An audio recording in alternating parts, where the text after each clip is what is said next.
गांव में एक पुराना ढाबा था, लेकिन साफ सुथरा था। सुबह का वक्त था। कुछ लोग बैठे चाय पराठे खा रहे थे। किशन गल्ले पर बैठा था। शीला रसोई में बैठी सब्जी काट रही थी। वाह किशन, क्या स्वाद है तेरे हाथ में, जो स्वाद तेरे चाय और पराठे में है वो शहर के बड़े बड़े होटलों में कहाँ। सब आप लोगों का आशीर्वाद है सरपंच साहब। ये हाथ नहीं, ये इस चूल्हे की विरासत है जो दादाजी से पिताजी को और पिताजी से हमें मिली। और मालिक, विरासत के साथ साथ आपकी मेहनत भी है। आप सुबह 4 बजे से जो दाल चढ़ाते हो न, उसकी खुशबू से ही सारा गांव जागता है। तभी एक नौजवान सोहनवार ढाबे में आता है। उसे देखकर सब चुप हो जाते हैं। माँ, बापूजी आ गया मेरा बेटा, कैसा है? कितना दुबला हो गया है शहर में। आ गया, कोर्स पूरा हो गया तेरा। हाँ बापूजी, हो गया पूरा। फर्स्ट क्लास से पास हुआ हूँ। वो होना ही था।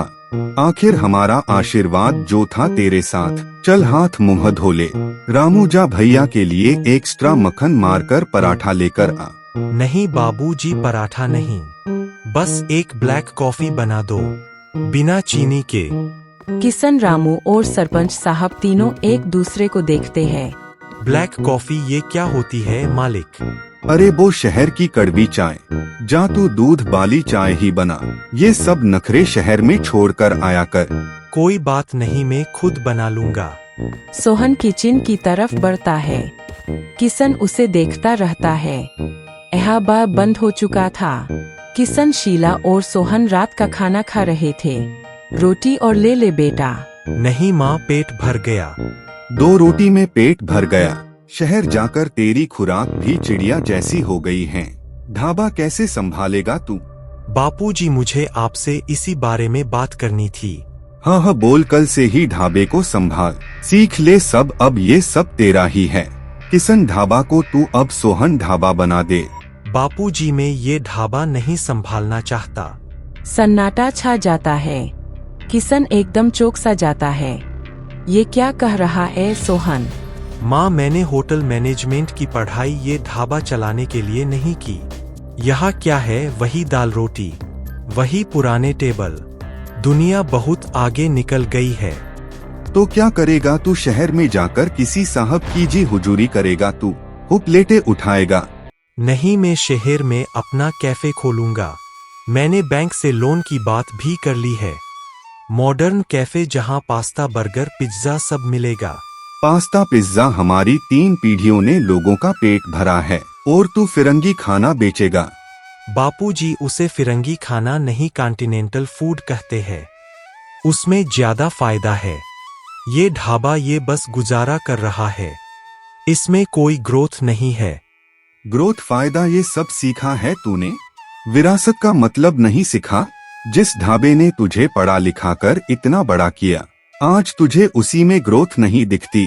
मैं आपको नहीं समझा सकता बापूजी। आप बस अपनी दाल रोटी से आगे सोचना ही नहीं चाहते। ठीक है, मत सोच, पर एक बात कान खोलकर सुन ले। अगर तूने शहर में अपनी वो दुकान खोली तो तेरे लिए इस ढाबे के दरवाजे हमेशा के लिए बंद। किशन गुस्से में बाहर चला जाता है। सोहन चुपचाप बैठा रहता है। माहौल में तनाव था। किशन चुपचाप गल्ले पर बैठा था। सोहन एक कोने में लैपटॉप खोले बैठा था और रामू ग्राहकों को संभाल रहा था। भैया, आप मालिक से बात कर लो। उन्होंने कल रात से खाना नहीं खाया है। क्या बात कर रहे हो रामू? अरे वो मेरी बात समझना ही नहीं चाहते हैं। तभी एक टूरिस्ट बस ढाबे के बाहर आकर रुकती है। उसमें से 3-4 कॉलेज के छात्र छात्राएं अंदर आने लगे। ढाबा पूरा भर जाता है। अंकल, यहाँ पिज्जा मिलेगा? नहीं, यहाँ दाल रोटी मिलती है। खाना है तो रुको, नहीं तो आगे बढ़ो। यहाँ कितना रोड है, चलो कहीं और चलते हैं। आधे लोग उठकर जाने लगते हैं। सोहन ये देख रहा था। वह फौरन बोलता है, रुकिए प्लीज, बैठिए। पिज्जा तो नहीं, पर हमारे पास कुछ ऐसा है जो आपको पिज्जा से भी अच्छा लगेगा। सब रुक जाते हैं। किशन हैरानी से सोहन को देखता है। रामू सबको पानी पिलाओ। माँ जल्दी से आटा और मैदा निकालो। अरे ये क्या कर रहा है तू? बापूजी बस 10 मिनट, आज आप बस देखो। सोहन तेजी से काम करने लगता है। वो पराठे का आटा लेता है, उसमें कुछ सब्जियां, पनीर और कुछ मसाले मिला देता है और तवे पर तेल की जगह मक्खन का इस्तेमाल करता है। रामू हरी चटनी और दही ले आ और प्लेटें साफ कर। 10 मिनट बाद सोहन प्लेटों में पराठे को पिज्जा की तरह त्रिकोण आकार में काटकर ऊपर से पनीर खिसकर और मक्खन डालकर लाता है। ये रहे देसी पिज्जा, ट्राई कीजिए। ओहो भाई, ये तो कमाल है। सारे स्टूडेंट टूट पड़ते हैं। ये तो पिज्जा से 1000 गुना बेहतर है। भैया 4 और लाना। किशन दूर खड़ा ये सब देख रहा था। उसकी आंखों में गुस्सा नहीं, हैरानी थी। कुछ ही देर में सारे स्टूडेंट खा पीकर और सोहन की तारीफ करते हुए पैसे देकर चले जाते हैं। गले पर पैसे का ढेर लग जाता है। मालिक, आज तो 1 घंटे में पूरे दिन की कमाई हो गई। सोहन भैया मान गए आपको। सोहन अपने बापूजी की तरफ देखता है, जो अभी भी चुप थे। एहबा बंद था। शीला और सोहन हिसाब मिला रहे थे। किशन चुपचाप बैठा था। सोहन, आज तो तूने कमाल ही कर दिया। वही पराठा, बस अंदाज अलग। देखा माँ, यही मैं बापूजी को समझाना चाहता हूँ। चीज वही रहे, बस उसे परोसने का तरीका बदलना होगा। बापूजी, हमें अपने ढाबे को बदलना होगा। क्या बदलना होगा? ये लकड़ी को बेंच हटाकर सोफे लगाने होंगे। दीवालों पर नया पेंट, किचन में थोड़ी सफाई और कार्ड मशीन लगानी होगी।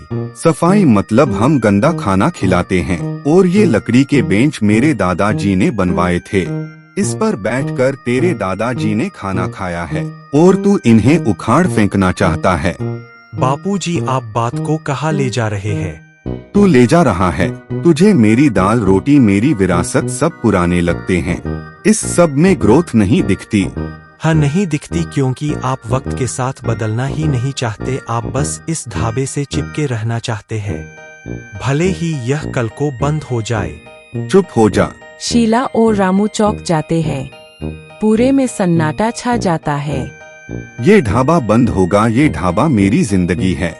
निकल जा मेरी नजरों से। जा खोल ले वो अपना पास्ता बर्गर की दुकान। आप सही कह रहे हैं, मुझे चले ही जाना चाहिए। सोहन खड़े खड़े अपने पिता को देखता है। सोहन तेजी से बाहर की ओर निकलता है। जी सुनो तो। सोहन, रुक जा बेटा। ये क्या किया आपने? अपना ही बेटा है वो। किशन चुपचाप वही खड़ा रहता है। अगली सुबह ढाबा तो खुला था, पर वीरान। किशन चुपचाप बैठा चूल्हे के पास आग को घूर रहा था। रामू ग्राहकों को संभाल रहा था, पर उसका मन नहीं लग रहा था। अरे किशन, दाल अभी तक नहीं चढ़ी और वो सोहन कहाँ है? चला गया, वो शहर गया है।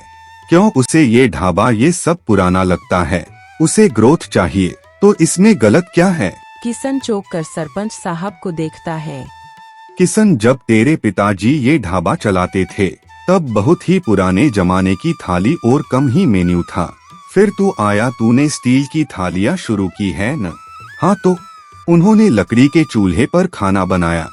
तूने गैस का चूल्हा लगवाया। वो भी तो बदलाव था, वो भी तो ग्रोथ थी। तेरे पिताजी ने रोका। बलवंत चुप हो जाता है। बेटा, विरासत का मतलब चीज को पकड़ कर रखना नहीं होता है। विरासत का मतलब होता है चीज की आत्मा को जिंदा रखना। आत्मा, हाँ, इस ढाबे की आत्मा है। स्वाद और अपनापन वो नहीं बदलना चाहिए। लेकिन जमाना बदल रहा है, तो परोसने का तरीका तो बदलेगा ही। तेरा बेटा पेड़ को नहीं काट रहा है, बस उसमें नया खाद और पानी डाल रहा है। और तूने उसे ही भगा दिया। किशन की आंखें खुल गई। उसे अपनी गलती का एहसास हो गया। किशन उसे बस सोहन को रोकने के लिए जाने लगता है। सोहन जैसे ही बस में चढ़ने लगता है, तभी पीछे से किशन की आवाज आती है। सोहन, रुक जा बेटा, रुक जा। सोहन मुड़ कर देखता है। किशन उसके पास आता है। बापूजी, आप जो तू कहे रहा था न, नए सामान वो कहाँ मिलेंगे? सोहन हैरानी से अपने पिताजी को देखता है। वो देसी पिज्जा जो आज तूने बनाया था, आज मेन्यू में डाल दे। सोहन की आंखों में आंसू आ जाते हैं।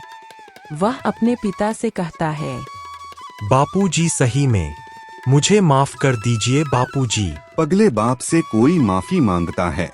चल चल ढाबे पे बहुत काम है। ढाबा बदल जाता है। लकड़ी के बेंच अभी भी है। दीवारों पर ताजा पेंट और गांव की तस्वीरें थी। एक कोने में नए सोफे थे। गल्ले पर डिजिटल कार्ड मशीन थी। सोहन अब गल्ले पर था। किशन किचन में था। अब वह बहुत खुश भी दिख रहा था।